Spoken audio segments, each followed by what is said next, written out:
unyenyekevu nachukua nafasi hii kumshukuru sana Mwenyezi Mungu kuweza kuandaa mkutano huu adhimu ambao umewakutanisha viongozi wa dini mbalimbali ili kujadili kwa pamoja na hatimaye kupata suluhu ya adha wanayoipata watoto wenye mahitaji maalum au watoto wenye ulemavu pamoja na familia zao. Napenda kutoa pongezi za dhati kwa taasisi ya Faraja Forward Tanzania kwa maono yao mapana na ya muda mrefu ya kuwashirikisha viongozi wa dini kama wadau wakuu katika kulinda utu, haki na hadhi ya watoto wenye mahitaji maalum.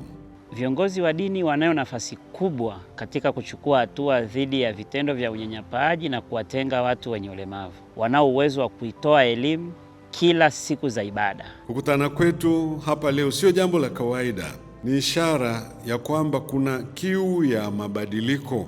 Mkutano huu kwanza umeleta uelewa mkubwa kwa viongozi wa dini, lakini pia na wamefahamu kwamba kuna watu kama hawa wanahitaji msaada wa kusaidiwa kutoka kwao. Kimsingi, jamii zetu zimejaa dhana potofu nyingi, haswa kwenye maana ya ulemavu.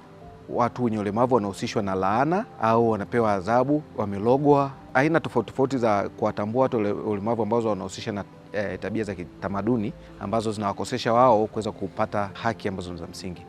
Kuweza kuwabaini hawa watu wenye ulemavu nahitaji sana usaidizi wa karibu, kuanzia katika jumuiya zetu ndogo ndogo au kule mahali katika sharika zetu au katika misikiti yetu ili kuweza kuwasaidia. Linapokuja swala kama hili, ni swala la kijamii. Wako Waislamu ambao wana tatizo hilo, wako Wakristo wenye tatizo hilo. Kwa hiyo tunakaa kwa pamoja ili elimu isambae kwenye jamii yetu ambao ndio waumini wetu katika nyumba zetu za ibada. Ibada zinazofanyika, kwa mfano mtu ni kipofu haoni, anasaidiwaje?